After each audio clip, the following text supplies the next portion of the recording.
Grandma, you look sad, what happened? I met my friends in a cafe today. What I learned there bored me a lot. Would you like to tell me? A very bad incident happened to my close friend Isa on the internet. Is your friend scammed on the internet? How did you know? Such events often happen to adults. Various methods of fraud, including internet theft, fraud and exploitation, are a great danger not only for adults but for everyone, including children. How did it happen? Tell me, please. Isa wanted to buy a nice mat in her bathroom for a long time. She has recently seen an ad for a very affordable and well-matted floor mat set on Instagram. Click on the link below to buy, it says. When Isa clicked on the link and said yes to the question asked in the link, something happened to her phone. She couldn't use her phone. She immediately took it to the phone shop she bought. She found out that she had a virus on his phone, so all his information was in danger. I'm so sorry, what happened next? Has her phone recovered? Yes, she is using it now, but all the numbers and all messages in the phone book have been deleted.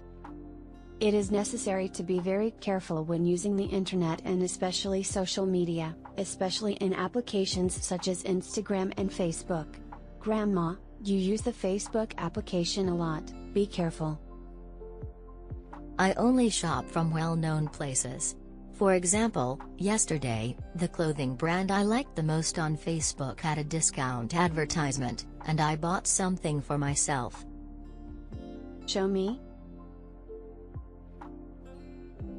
Here I entered to this website from the link in the application, and I made my shopping from there.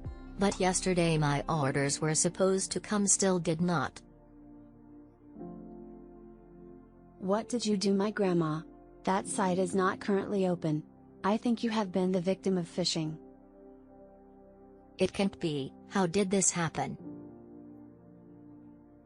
People who use phishing usually publish exactly the same as popular sites and publish them over the internet, and direct the victims to this fake website with various excuses stated by randomly sent links or emails. Victims entering fake sites prepared in this way try to log into the system by entering their personal information such as username and password.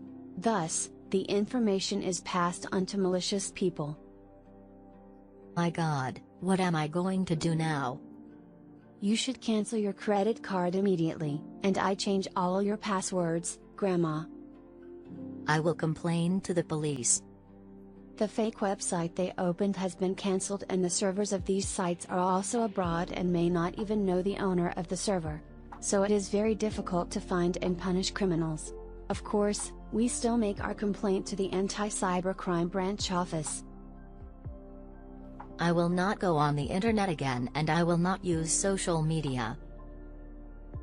There is no need for that, Grandma, you just have to be careful on some issues, that's all. Like what?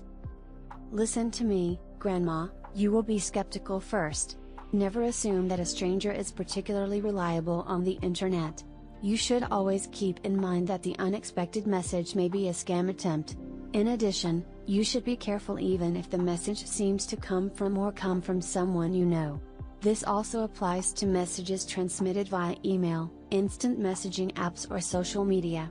You should pay attention to unusual things about the message or the sender because your friend's internet account may have been stolen. Secondly, never click on things you don't know, especially don't open email attachments. Because the phishing attack, one of the most common online fraud, usually begins with an email or social media message that tries to persuade you to give you sensitive data like credit card or login information. Many fraudsters use websites and Facebook pages as traps for campaigns. No matter how official it looks, you should never automatically assume that any material that reaches suddenly is real. Do not open links or attachments in emails that ask for sensitive information, even if the message comes from a known, trusted source, okay? Okay, my beautiful granddaughter, I will not make this mistake again after your comments. It's not over, Grandma, you should say no to free things on the internet. Because fraudsters can send an email to congratulate you for a prize you won in a lottery or raffle you did not enter. However, they request their personal information or request advance payment for some kind of advance fee. Typically, the official message instills a sense of urgency. They ask you to respond immediately. Remember, legitimate lotteries never charge a winner to get prizes. Another thing you should be careful about is that, never send money to foreigners who ask for money on the internet with different excuses. You can be deceived to send money or personal information to a fake fan. It's called trust and romance scams, Grandma. You know, this type of fraud was the second most expensive online fraud targeting people of all ages in 2018. It was determined that a fraud worth $362 million was made in this way in the world. Okay, my daughter, I will pay attention, and when I meet my friends again, I will tell all these things. I have other things to say about cybersecurity, but now I have to go. I'll be late for class or else. Okay, my sweetie, thank you very much. See you in the evening, Grandma.